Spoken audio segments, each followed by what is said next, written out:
please welcome to the front of the room Mr. Andy Werner. Hey, boys. Thanks, buddy. Thanks. Do I get to stand up here or do I have to stand down here? Whatever you want to do. I'm just joking. Hey, you got to give me the clicker. Don't forget. All right. So how many people here tonight are fix and flippers? Did you turn your mic on? I did. Maybe I can move it up a little. How about that? Is that better? You need to raise your levels. You told me you were going to raise the levels. All right. So fix and flippers again. Sorry, I wasn't paying attention. Oh, that's a good crowd. How many of you here are wholesalers? All right, good, good. How many of you are both wholesalers and fix and flippers? You should be doing both. All right.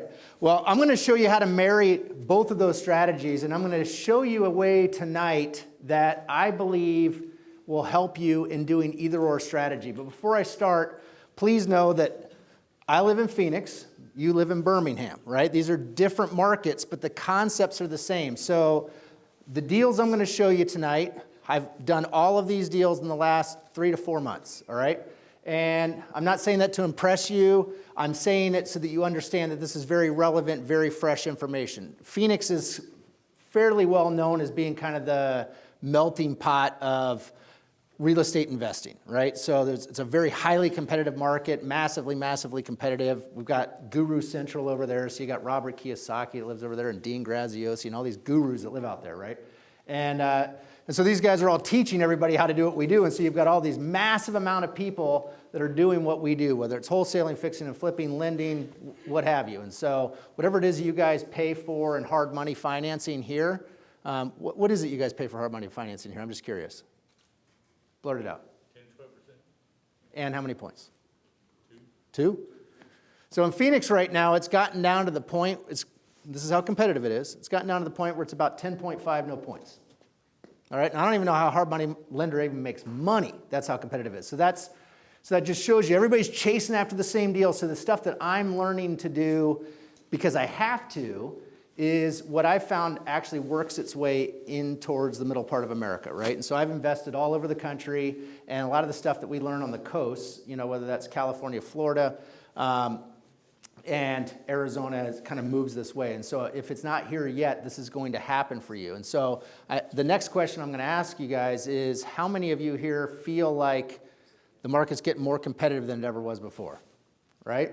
So if you were going to a house, talking directly to a seller, let's say 3 years ago, for those of you that go direct to the seller, maybe you were making one offer or 10 offers and you were getting one deal, right, roughly? And then now it's probably double that, right, or getting somewhere close to that. Is that fair? Fair to say? I mean, it's getting definitely super, super competitive. So regardless of what the ratio is, you know it's getting more and more competitive. So to have more tools in your toolbox is going to really help you. So that's some of the stuff that I want to help share with you guys today. I'm going to give you a little bit about my background real quickly. When I got started in real estate investing, it was the year 2000, so 19 years ago. And I did it because I read Robert Kiyosaki's Rich Dad, Poor Dad book, all right? Like many of you maybe did. And the concept that I learned at that time as I read that book as a young 24-year-old was foreclosures was the only way to be a property investor. Apparently, that's what I picked up out of that book. And so I quickly went out and found somebody that was buying properties at the foreclosure auction to learn from them. And for the first 8 years of my career, the only deals I bought was at the foreclosure auction. I didn't buy a single deal any other way but at the foreclosure auction, all right? But that really, really helped me cut my teeth in learning how to do lots of deals, comp lots of deals on a daily basis, because in Phoenix Metro, they have an auction, multiple auctions every single day, 5 days a week. And so I'm comping and looking at and driving somewhere between 20 and 50 properties a day for years and years and years. And so I'm getting really, really good at evaluating properties, seeing what's going on with properties, what's going on, and that kind of thing. And so I just want to kind of give you that as a little bit about my background when I got started. And so we actually took that business and turned it from a fix and flip business to a wholesaling business, and then I went into multiple markets after that. So now I'm a dad who still does deals. I got 3 boys. They range in age from 12 down to brand new. Got a 6-month-old at home, all right? And I wanted to get my pilot's license for a very long time, and so about 6 years ago, I went out and did that. That smile that you see there, well, that was the day that I first soloed, and that smile is you're alive, right? So you land after that first time you solo, and you go, holy cow, I'm alive, this is incredible. And it is pretty exhilarating. So I just want to encourage you, real estate investing, if you're not doing it now or you're just starting to dabble, it can allow you to be able to do the things that you want to do with the people that you want to do them, whether they're your family or it's doing a hobby like this, obviously an expensive hobby nonetheless, but still a hobby, or it's play golf or go fishing or whatever it is that you want to do, real estate investing can help you get there.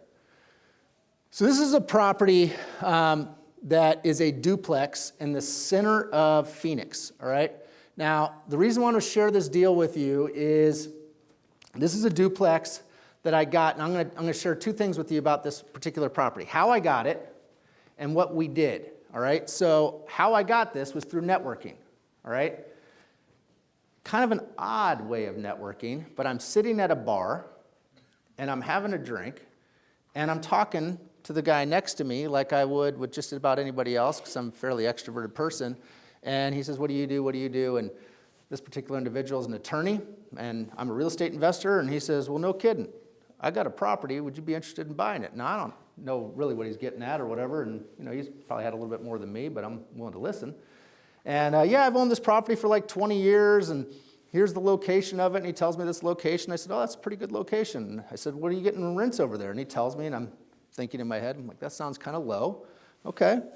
And he says, I'm kind of over it. I'm an attorney. I don't really like dealing with collecting the rents and all. Would you just buy it for me? And I said, well, give me the address and I'll make you an offer. And he said, sure. So I contacted him the next day. I never thought that we'd have any follow-up. Within 48 hours of me meeting this individual in the bar, I had a contract with him and I closed a week later, all right? Now, I bought this property. Now, again, don't pay attention to the numbers so much because I know these numbers are going to be way higher than what you guys pay here in Birmingham. But I bought this property, a duplex, and it was dated, but not like horribly rough. It's a red brick property, as you can see here. And I got it for $250,000, all right? The guy had one unit rented for $650 and one unit, so it was a two-bedroom, one-bath he had rented for $650. The other unit he had rented for $800, which was a 2-2, kind of a 3-2. And the rents in Phoenix have been going steadily up for about the last 8-9 years. Well, he's had the same tenants living in this property for the last 8-9 years, right? Now, just because somebody's educated, and the reason why I want to tell you this is just because somebody's educated, went to law school, passed the bar, many of us would sit there and think, well, geez, that guy's not an idiot. How could he possibly be making this huge of a mistake? Well, no, he's not an idiot in his field, but he is an idiot in the world of real estate investing, right? Okay, so just because somebody's educated doesn't make them smart in all things, right? Just like I couldn't tell you the first thing about his job, but I can about this. And so I knew when I made him this offer at $250 and he took it that I had gotten a steal. Now the problem was he had just re-signed these leases for another year, so I had to walk through these leases for the next year, and I borrowed money at hard money. And so I had to kind of wait these out at way below market rents. And so what we knew was we were going to go into this property, we were going to eventually move these tenants out when their leases were due. We were going to renovate each unit, bring them up to kind of cheeky standards, move in new tenants, get higher rents, and then sell it on a cap rate because this area was selling really, really high on a cap rate. Much higher than properties should actually sell. In fact, I would never buy one at a cap rate like this, but again, other dumb investors will. California investors or whoever they are, right? Not my problem. I just play to where the market plays, right? So let's fast forward to what I did. So this is what the property looked like when I got it. It's not horrible, but it's, dated and, tenants are living there and they're living kind of hard and you can kind of see it's nothing super attractive there. And then we kind of made it this nice, cheeky, modern look. So you can see I paid for the property, $250,000. I borrowed money at 12% interest.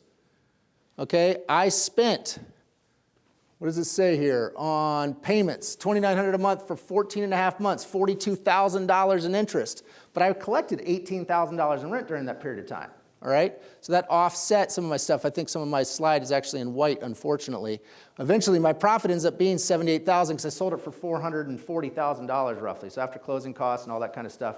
And I sold that on a cap rate, all right? It wasn't because the market said the property was worth $440, not like a single family. What the market said is that I could sell that thing for a 6.5 cap, right? Now, for those of you who don't know what a 6.5 cap means, that means if I paid $440,000 cash, I'm getting 6.5% return on my money. Now, how many people here that think 6.5% return on your money to collect rent's a good deal? Hopefully no hands are raised. Me neither, right? But some guy, day 2 on the market, did, and I knew he would, because that's what the market was telling me that the cap rate was at. And so that was the play, and so that's how we were able to make that much money on that property, because we just thought outside the box, and it was just, again, a networking deal. Now, I'm not saying this deal exists for you here, but it does in some way, right? Because there's a duplex, a single family, a triplex, a fourplex that somebody's got way under rented right now. Rents have gone up, and there's a play there. If you fix it up, you can raise the rent. So in this particular case, instead of $600 and $850, we went to $1,295, $1,395, okay? I didn't choose $1,295 and $1,395. The market told me I could get $1,295 and $1,395. Not at that condition, but at that condition, right? All right, so here's another deal that we just did. I actually tried to sell this one to my friend Eric in the back over there. All right, there he is. 6922 East Elmira. What's that? I'm not from California. I know, he's not, so he didn't sucker into this one, but I actually got an Arizona investor to buy this one. So this is a fix and flip deal, and this would have been good for me to even keep, and I was considering keeping it, but this is a little house in Scottsdale, Arizona. It's just a little 3-bedroom, 2-bath, built around the middle of the century, right? So around 1950. And what made this unique is this just came off of one of my direct mail campaigns. But it wasn't my first direct mail campaign. In fact, I had bought from this guy 6 months prior. Now, I knew that he had another property that he was going to have coming up, and so we were following up with him. But he had no love for me, no matter how much rapport I'd built with him on that first deal, to call me first. He called me and everybody other postcard that he had from the previous property. And so now I'm still competing with 15 other people on this particular property. No kidding. I mean, like super massive competitive. And so he's bidding us all against each other, you know, and he's just all about price. Same thing he'd done with the previous property. Bid, bid, bid, bid, bid. And so it seems like there's no way that I can win other than being the highest bidder, which isn't a game I really like to play. Except for, and this is the thing, look, in real estate investing, we're in the problem-solving business. We're not in the real estate business, okay? So it's about figuring out what somebody's problem is and how can I solve that person's problem. Well, this particular individual, we figured out what his problem was. He did not want to sell today because he had just sold a property this year to me, and he didn't want the tax consequence. He owned the other property free and clear. He owns this one free and clear. So he didn't want to have the tax consequence. So he doesn't want to sell until January. And he's going to wait until January, and he's going to be happy to wait till January to sell this property. And then in January, he'll call everybody again and get them bidding against each other. And so we thought about it for a little bit and thought, well, that's silly. There's no way we're ever going to get this deal if we wait till January and we have to compete with everybody, because it's probably going to be a higher price even come then. So we kind of put our heads together, thought about how we could go approach this, and we asked some more questions, and we found out that he had a tenant that had been living there for a long time. The tenant had just recently moved out. Well, yeah, I bet you liked that cash flow, didn't you? And he says, well, yeah, I sure did. And so the tenant moved out when? And he says, well, you know, at the end of August. Well, how much was the tenant paying? $1,385. Now, this house, by the way, we're looking at a $300,000 price point, roughly, our purchase price. So $1,385 is like horrible, right? Now, imagine I'm getting a hard money loan. What am I going to pay on a $300,000 purchase price, right? A lot more than $1,385. So I say to him, well, how about we pay you $1,385 until January 15th on an option. I don't buy the property today, but we have an option that says I can buy it in the future, but between now and then I pay you $1,385 a month, and I can move in right now and start fixing it up. And we decide on the price today. And he goes, okay. Nobody else presented this to him. So we got our price. I got $1,385, right? So it's essentially like, oh, and then I also said, and how about my $1,385 gets applied towards my purchase price every single month until I close January 15th, all right? So I'm working that backwards. So I have an interest-free loan that's amortizing, right? How many lenders are out there doing that right now? None, except for the homeowner, right? And it's just because we proposed it. We figured out how to solve his problem. So rather than me doing this particular deal, rather than me taking this on myself. I tried to pitch it to Eric and a couple other people, but I got somebody to buy it. And so here's how I structured this deal, all right, so that I could option my option, so to speak, right? I'm wholesaling this now to somebody else, but I'm just optioning an option. So we have the right to repair under my option. Option 1 would be me, all right? So my price is $298,350. That's my option contract. So that essentially says come January 15th, 2020, I have to buy the property for that amount of money, all right? Don't have to pay for that right now, but I will have to pay for that then. Now, I don't have to be the one that pays for it. I could have an in buyer who's like teed up, ready to buy that house because we've already fixed it up and rehabbed it. They could be the one that pays over that price, and then I get the difference, right? My seller gets the difference, and I get the difference in between, right? Or ultimately, if it's not done by then we'd have to get a loan, and we'd have to get that done, right? How much money do I have out of my pocket? 0, right? Because he doesn't think to ask for anything. $1,385 a month, that's all he wants. That's all his mind's set on. Close of escrow January 15th. My payment is $1,385 and applied to purchase price at 0% interest. And I got that because we asked. That's it. We just asked. Due at the end of the option. $293,502 is what going to be due at the end of the option. Now, I wholesaled this option to another investor for $315. Okay? So I get $20,000 today, cha-ching, right? Then I tell my other investor, listen, you're going to have to cash this deal out come January 15th, come hell or high water. That's what's going to happen. You understand that, and here's why. I explained it to her, just exactly like I'm explaining it to you right now. And you're going to pay me $2,200 a month, interest only, and the math works out to about 8.95%. Now, she's tickled because our market says 10.5%, so she thinks, man, I'm getting a deal. Right? Remember, I'm paying all my money towards principal. So I'm sending out $1,385 a month to my guy who I'm buying it from. She's sending me $2,200 a month, interest only. And so essentially, I'm making a little over $800 a month of cash flow for about 4 months, and I'm working down that loan still. So at the end of the option, she's going to owe $295.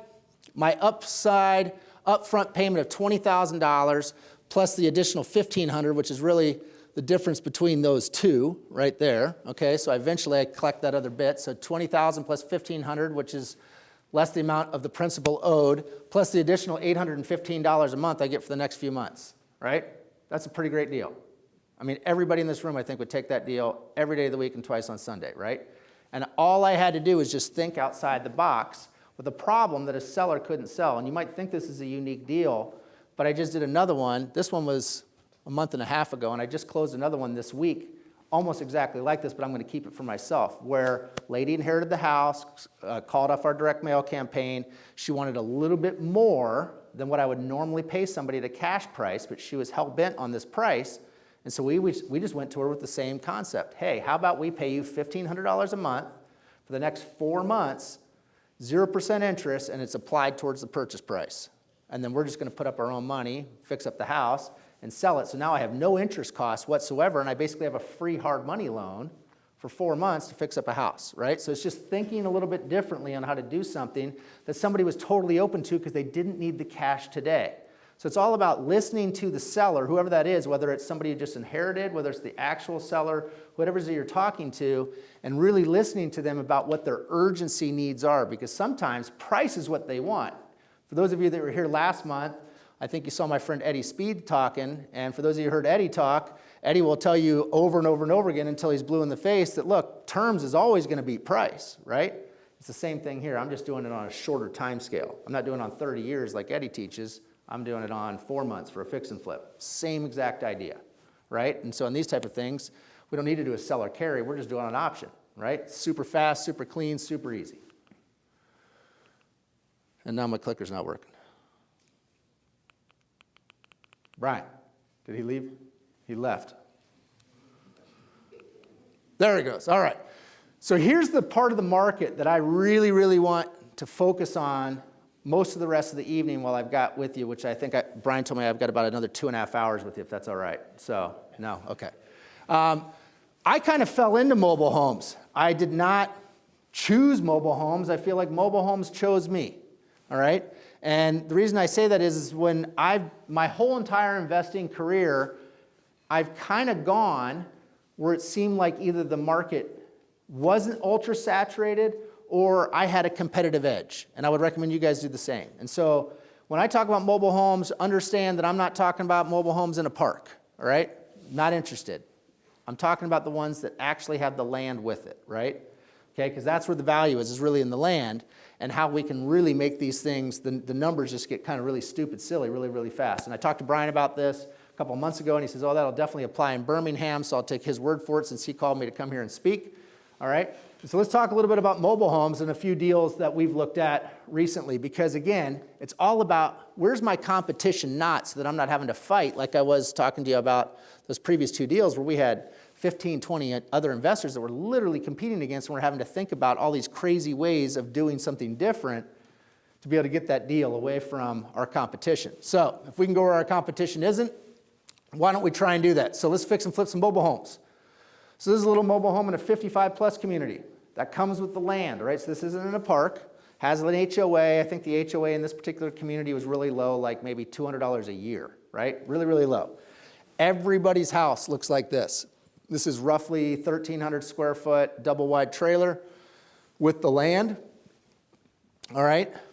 It's actually in pretty decent shape. It's just what we would call dated, right? Somebody passed away, son inherits the property. Son is not son like my age or son like my kid's age, but son like 70-something-year-old son, right? So he inherits this from 90-something-year-old mom. He has no interest in coming to Arizona, has no interest in doing anything with this property other than just collecting cash, which is often the case with somebody who inherits a property, whether it's through probate or otherwise. So we negotiate a good buy price on this particular property. And as you can see, there's really nothing wrong with the property. It was probably what I would call rent ready, right? It actually came with all the furniture, right? Now, we didn't really want that, and so we had an estate sale and got rid of that. But it was relatively rent ready, but it wasn't what we'd call top of market. We're still going to have to bring this up to a higher standard. So we get this property under contract for $99,360. I know these prices look weird, but my acquisitions guy, he is like got a fetish with coming up with these weird numbers on the acquisition side. Somehow that gives him some type of competitive edge. I did not tell him how to do this. It's his own thing, and I'm totally okay with it, but that's where that price is actually legit. We retailed this out at $155. When I bought it, I actually thought we'd only get about $145. We pressed the market and got multiple contracts on the second day. So that's just kind of a rising market. That had nothing to do with my greatness. That was just, we just were in the right place at the right time. We spent a little less than $15,000, mostly cosmetic, a little over $6,500 in closing costs, a little over $2,000 in our holding costs, which is our interest payments, and so we end up making a little over $32,000, and we just closed that one last month. And you can just see how we took this thing from kind of brown and white to, cute blue and white, but really it's the same trailer. I mean, we didn't change out the bathrooms or anything. We put in new floors, we painted it, and we sold it. Now, one of the things that I want to help everybody understand here and at least open your mind to, whether you're doing this or not, if you're a fix and flipper or you're a wholesaler, I highly, highly, highly recommend that you use as little or no money of your own that you possibly ever can on any deal that you ever do. In fact, in the 19 years that I've been a fix and flipper, I've never used a single dollar of my own money on any deal I've ever done. Not ever. Not one time ever. All right? I've figured out ways to use other people's capital. Sometimes I've married hard money with equity from another investor, right? Sometimes I've done what I showed you initially, right, where I've gotten the seller to carry a lot of it, and then I got another investor to come in and bring the money, and I shared the love, right? In this particular case, I brought in another investor who put up on this particular deal, I borrowed 100% of the money from a private lender. Acquisition, rehab, insurance, utilities, all the stuff that goes into that. I borrowed all of it from a private lender. Now, that was a relationship that I have because I've built up that level of trust with somebody over a very long period of time.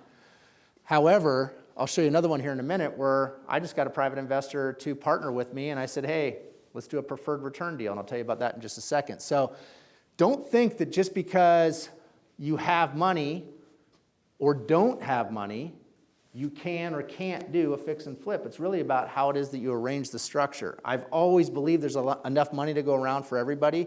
And when I can share the profits with somebody else, it allows me as the investor to be able to get into a heck of a lot more deals, right? Because even if I'm Bill Gates, which I'm not, your money's still finite, right? Even if you've got billions, it's still finite. And so in this case, and in every other case that I've done, I'm not using any of my own capital. I'm borrowing it sometimes. When the market was like totally hit the skids, I mean, it was just awful, awful, awful. Armageddon, 2008, 2009, when all you were hearing in the media was real estate's the worst thing on the planet, right? And I'm like, real estate's on sale. This is great. And I'm showing up down at the trustee sales, buying houses, and I'm bidding, and nobody else is down there. There's maybe 6 or 7 other people down there. And everybody's nervous, including myself, don't get me wrong. So I'm cherry picking the deals that are like the fluff and buffs of the fluff and buffs, right? I mean, like the stuff that I can get in and out of, because my competition at the time is bank owns by the gazillions, right? And short sales by the gazillions, right? So the only thing that I can possibly do is undercut all of them and have a better product to possibly sell to the very limited amount of retail buyers that were out there. So I'd cherry pick these super easy deals, and I'd put them on the market, and I was borrowing 18% and 1 point on the purchase, and I was borrowing 10 points for 2 months on the rehab. And I was making money hands over fist because I knew my math, all right? Now, it was a different time and a different place, but I'm saying this is all the stuff. If you know your numbers and you know how to do that, now I wouldn't do that now, right? I don't need to, right? But just different ways of doing different things. So I'm just trying to open your mind to this. Now, this right here is a property in an area called Chino Valley.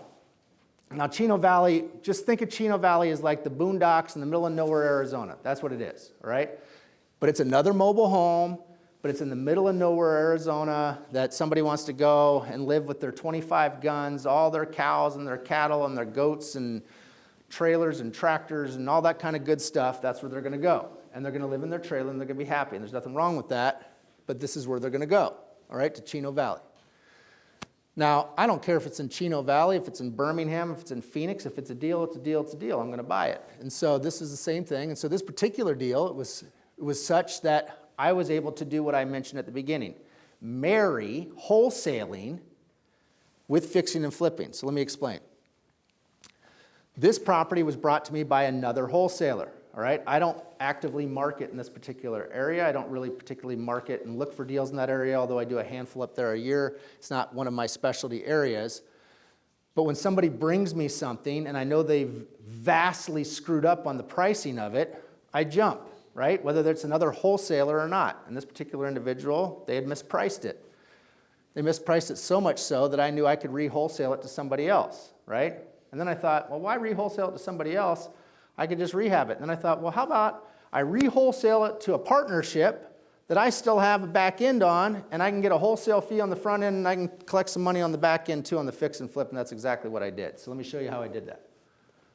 And again, just thinking outside the box, and my investor is fully aware of how and what I did. So this, it's just kind of a cluttered house. It's not horrible. This is relatively a cosmetic remodel, a lot of landscape cleanup, decent sized property. So it's mostly landscape cleanup and some new flooring and some paint.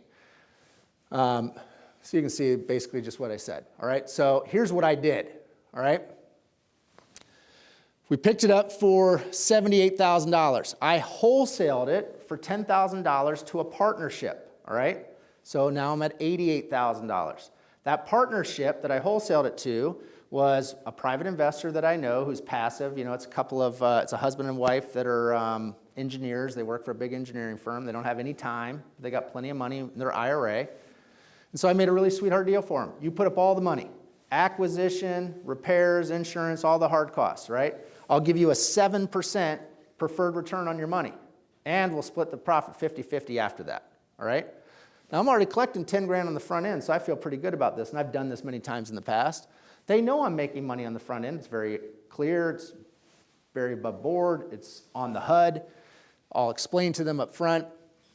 And so I sell this to our partnership for $88,000. So they put up 88 plus another 10, so roughly 98. And there's a couple other costs and such associated with it. And we're under contract right now for $129,900, some closing costs, $6,000. And so we'll split roughly $26,000. So I'll make 10 and 13. Now that's not counting the 2 months of their 7% preferred return that I'm giving them, but that's pennies really.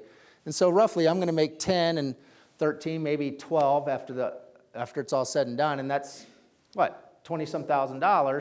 And all I had to do was manage the project with people that I already have, crews that I already have, all the systems and stuff already in place. I got paid up front and I got paid on the back end, and you can do the exact same thing. All right? Just thinking a little bit outside the box. All right, so this is getting way outside the box. This is a ship box, right?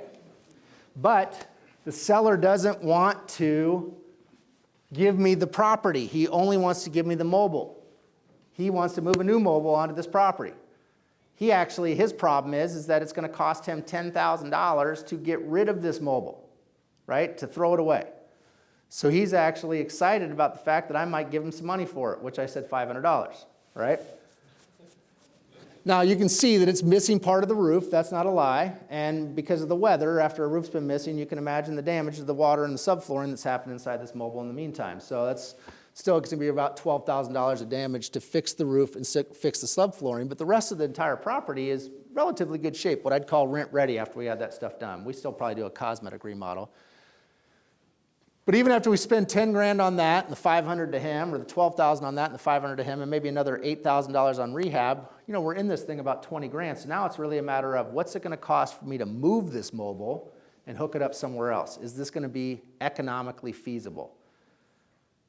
Don't know yet, all right? Problem is in Phoenix right now, maybe you guys are having the same problem, is that nobody needs work, right? Nobody's hungry. 8, 9 years ago, everybody's hungry. Nobody's hungry anymore.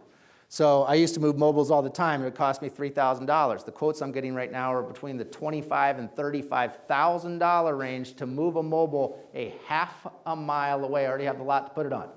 A half a mile. Because that's how bad they don't want the work, right? It's crazy. So obviously, I will not be taking this deal if I can't get somebody for less than that, because I can go buy a brand new mobile home for $60,000 or $62,000, and like Fleetwood will bring it right on over, drop it right down for me, and it's way better than this 1972 that's got a little bit of love that's still needed for it, right? But we're still diving into it. So this is an undone deal yet, but I show you this because this is another opportunity. Now, if I can find a lot that I can put this on and I can figure out the economics of it, holy cow, I might have an opportunity. And the reason why I even started thinking about this is because you can buy land on the MLS right now in the same area for roughly $55,000 for a mobile home lot.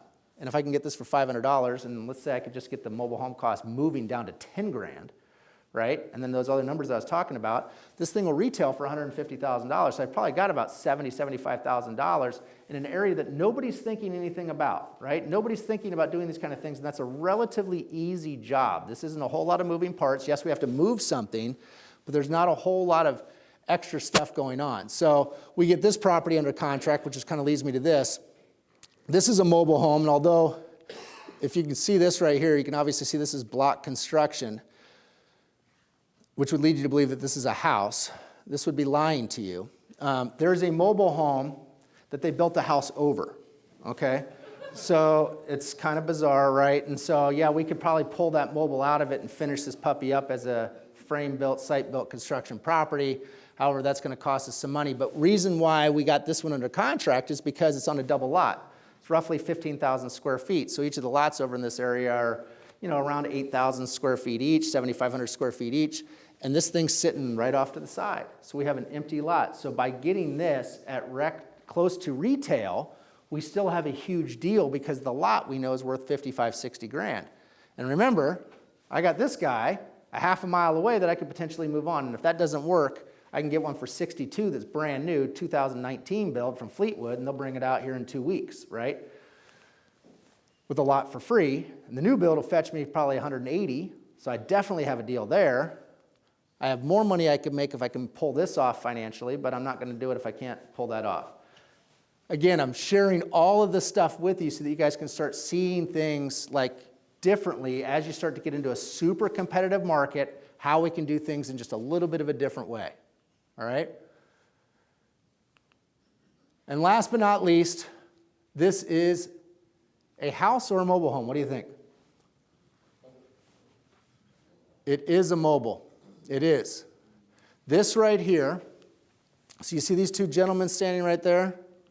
Right behind this wall here is a 1976 680 square foot trailer that they did the most incredible job of basically building a house around and into and incorporating this into this part of this property. In fact, until you get inside of it and you go from slab, like I'm standing on right now, to what sounds like a mobile home floor, you wouldn't know, right? I mean, literally wouldn't know. It doesn't have mobile home walls. It's got textured walls in the whole thing, big kitchen, the whole, I mean, you can see shingle roof, air conditioning on the roof, right? I mean, this thing looks like a site-built house, but the seller's selling it as a mobile, right? In fact, this guy is relatively savvy. He's owned over 300 mobile homes over the years. He's in his 70s now. He's got the early onset stages of dementia, and he's got 30 left, and he wants to divest those before he loses all of his marbles. His words, all right? And so he's trying to do this in a very specific way, a very calculated way for tax reasons, for his estate and all this kind of stuff. But in his mind, hey, I've been renting this for the last 25 years as a mobile home, and I've been getting mobile home income, and I look at it and I go, doesn't look like a mobile to me. May or may not be classified as a mobile, but it's going to sell for the price of a house, right? Now, this is a great deal to do one of Eddie Speed's deals that he talked about last month, which is like doing some seller financing around. This is a great deal for us to be able to move a tenant into if we wanted to keep that, or even if we just wanted to sell it retail. And this guy had so much pride around it that he would not close and sell until he did his own remodel on it after his tenant moved out, right? Now, it wasn't quite to the level I would do it at, but it would definitely to rent ready, right? So this guy brought this thing up, new carpet, new paint, put new texture on the walls. His tenant had lived there for 12 years, and I'm like, dude, you don't have to do all that. I already liked the price I was going to do, and I was going to do all the work. Took us 2 months to close on it because he wanted to get all that stuff done. That level of pride. You just never know with some people, all right? So I wanted to share all that stuff with you guys tonight because I think this is a really killer niche to get into right now. You've got very few competition in the mobile market, but also when you're thinking about things, when you've got a seller who's really hard set on price, talking to them about maybe doing one of these option carries that I was talking about where it's just no interest, right? You're just making a payment to them. They feel comfortable like you're tied to the property, and basically you just got somebody to lend you money for nothing, right? Off of a property that they already have and they're very familiar with.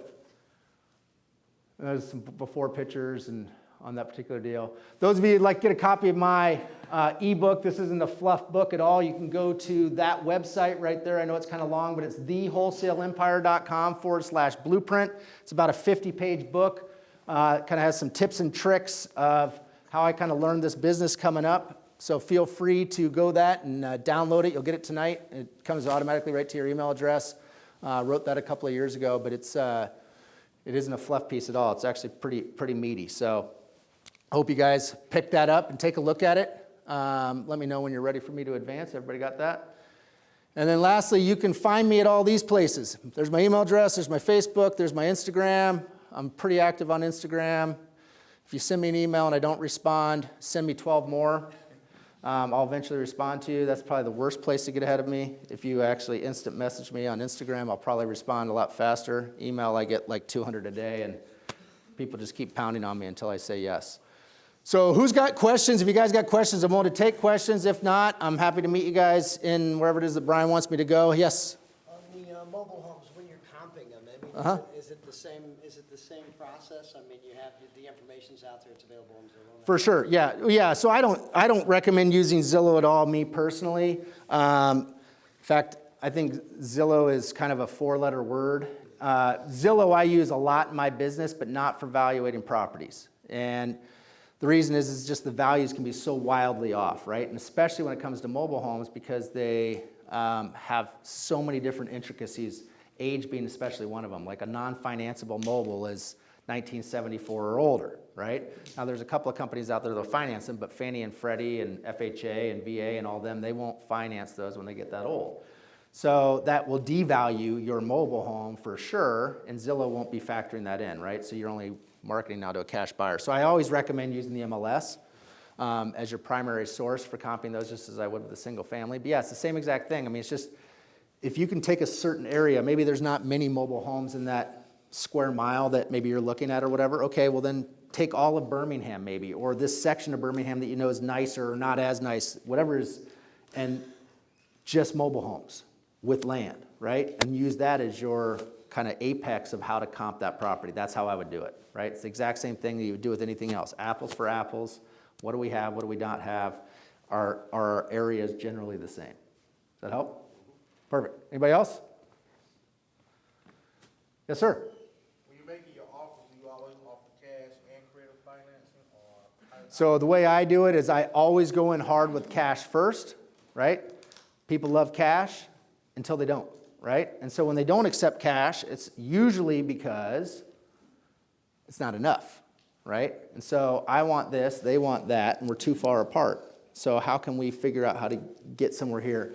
And so most of your competition, everybody that's not in this room, except for a couple of my friends sitting up in the corner over there who are now doing this, they're going to the house and they're saying, hey, it's cash, and then, oh, cash doesn't work, how about this, right? And so don't think about, one of the things I want to encourage you is don't worry about the fact that they have a loan or don't have a loan on the house, whether they own it free and clear or not, because you could still get them to wrap the financing to you that's already on the property and walk away. If the person is desperate enough to sell, but they aren't desperate enough for the price, they'll do lots of things. Sometimes somebody's desperate enough, but the equity position is so upside down, but their payment's at 2.95%. Man, I'll take that debt all day long, right? It makes tons of sense. And so there's really two problems in real estate when somebody's an actual seller. They have a real estate problem or they have a money problem, right? It's never both, right? And so a money problem is I need cash now, I need it now, I need it now, I need it yesterday for lots of different reasons. We've all seen people like this. Maybe you've been one of those people at some point in your life. You had to sell like if I had to go sell my Ford Raptor right now, today, tonight, I'm going to take a serious haircut, right? But I'll find a buyer for sure.